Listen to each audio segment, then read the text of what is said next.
here for a packed visit over the next couple of days, many community events. It was my honour as First Minister to welcome her to Stormont Castle. She's very much fulfilling her pledge that she made to be a president for all, to make her first visit, official visit to be to the north, and it just was great to have her here today.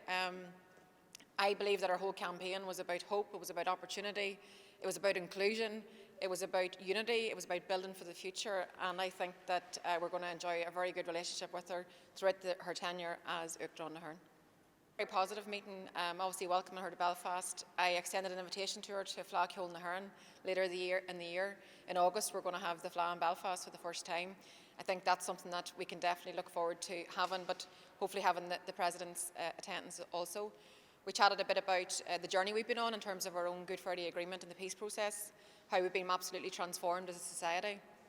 We talked about culture, arts, we talked about the Irish language, Ulster Scots, we talked about quite a range of things in our short meeting, but I think the pledge that she made today that this was her first of many visits, and we look forward to engaging with her a lot more throughout the course of her 7 years.